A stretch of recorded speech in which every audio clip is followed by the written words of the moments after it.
নমস্কার বন্ধুরা, আজ আমি এসেছি 2024-এ সাধারণ লোকসভা নির্বাচনে একটা ভোটার কেন্দ্রে। এটি বহরমপুরে মহারানী কাশেশ্বরী উচ্চ বালিকা বিদ্যালয়। আর এই ভোটার কেন্দ্রে আপনি দেখেই বুঝতে পারবেন না আপনি কোনো ভোটার কেন্দ্রে এসেছেন। দেখে আপনাকে মনে হবে সম্পূর্ণ যেন একটা বিয়ে বাড়িতে আপনি প্রবেশ করলেন। এখানে ঢুকেই আপনি পানীয় জলের ব্যবস্থা পাবেন, তারপর পাবেন সিনিয়র সিটিজেনদের জন্য বসার জায়গা, বাচ্চাদের খেলার জন্য আলাদা একটা জায়গা করে রাখা হয়েছে। এখানে পাবেন শপিং করার জন্য মুর্শিদাবাদের বিখ্যাত সেই রেশম সিল্ক। চলুন আমরা শপিং করতে করতে বিয়ে বাড়িটা কিংবা ভোটার কেন্দ্রটা একটু ভালো করে ঘুরে দেখে আসি।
চলুন ঘোরার সাথে সাথে এবারে ভোট দিয়ে আসি।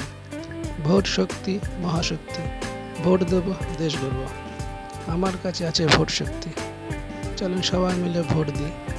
ভিডিওটা ভালো লাগলে শেয়ার করবেন, লাইক করবেন। ধন্যবাদ।